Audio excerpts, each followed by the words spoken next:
Hello, good morning, good evening, good afternoon. This is Phoenix 1987-20 here to bring you my reviews and what I think uh, about Super Mario Party for the Nintendo Switch. So, if you ever played the Mario Party series for Nintendo, which started out on the N64, and their last few games that were out on Nintendo Wii or the Wii U have greatly transformed.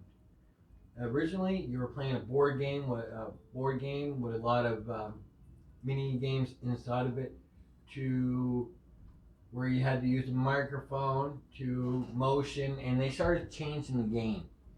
Uh, Around Mario Party 8 when I started falling out of love with the Mario Party games. I really enjoyed the Mario Party games, but 8 and 9 were to me were horrible. 10 was so disappointing it wasn't funny. And when they released this game, I was kind of skeptical. I had to watch a lot of trailers because I really didn't want to get myself into something that I wasn't going to enjoy.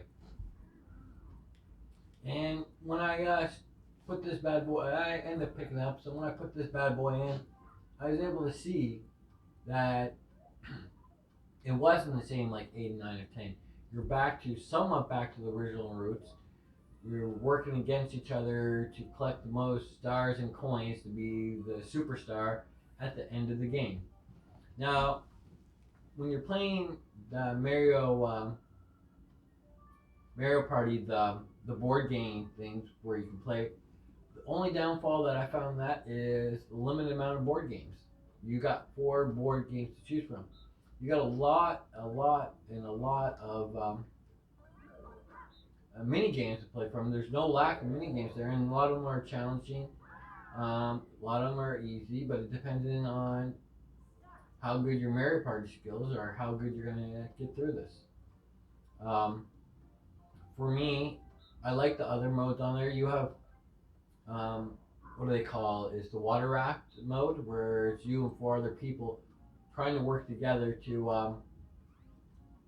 trying to work together so you can get all the way down the raft by collecting extra coins and collecting extra time to get down and winning all your mini game challenges so you can get to the end.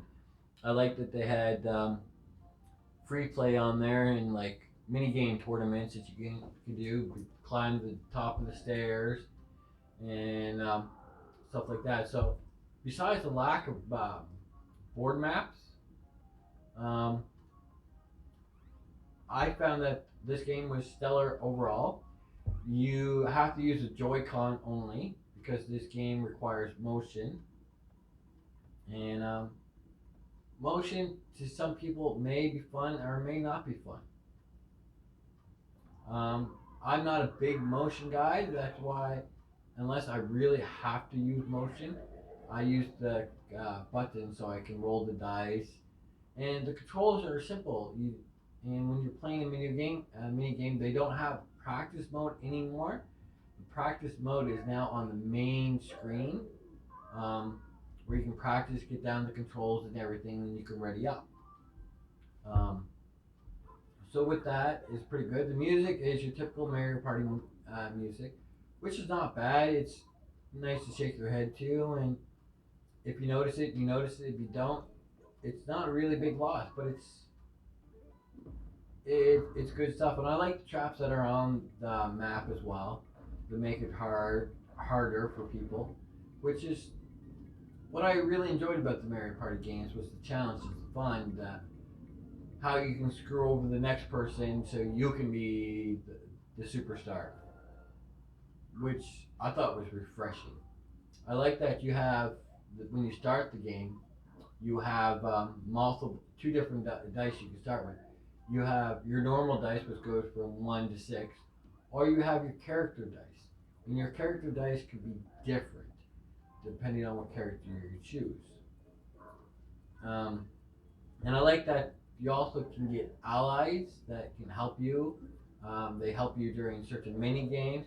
They also give you a third option of dice, and they will also roll a dice between 0 and You see 0 and 2. Like Rosalina's extra dice to help Bowser. You saw that there. Had 2 spots were plus coins, and the other one went from 3, 4, 5, 6, and 7. Like my Yoshi dice, it has 2 1s, 2 3s, a 5, and a 7 on it.